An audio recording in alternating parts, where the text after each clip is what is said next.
مێردی بەڕێز داوات لێ دەکەم پێتان دەڵێم ئاگاداری خۆتان بن زۆر وشەی تەلاق بەکار مەهێنن. بەداخەوە هەندێک کەسێ فێر بووە هەچی بێ دەڵێت تەلاقم کەوت بێ. ئەزانین تەلاق چییە؟ تەلاق دەنکی تەسبیح نییە 100 دانە بێ و 200 دانە بێ. خوای گەورە دەفەرمێ الطلاق مرتان، تەلاق دوو جار کەوت، جاری سێم کۆتایی دێ.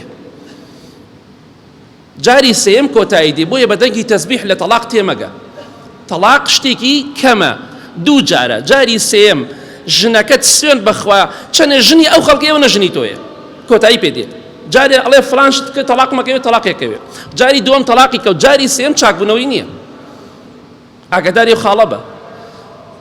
زۆر کەسەیە پەنا بەخوای گەورە سوێن بەخوا بە حەرامی چنە لای ژنەکانیان، سوێن بەخوا ژنەکانیان حەڵاڵی ئەوان نیە و ژنی ئەوان نییە.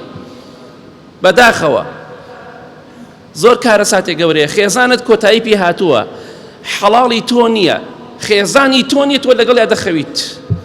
چونکە ئەوەندە تەلاق خواردووە، تەلاقم کەوت بێ، تەلاقم کەوت بێ. تەلاق چییە؟ بۆیە ئاگاداری خۆتان بن.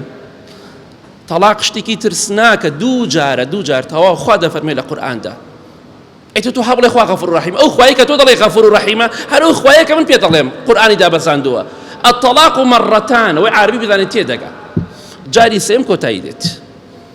بۆیە لەفزی تەلاق بەکار مەهێنن، چونکە دوایی ژنەکانتان حرامە بچنە لایەن. دوای 3 جار تەلاق کەوتنتان، دووەم جار سێم جار تەواو کۆتایی پێ دێت.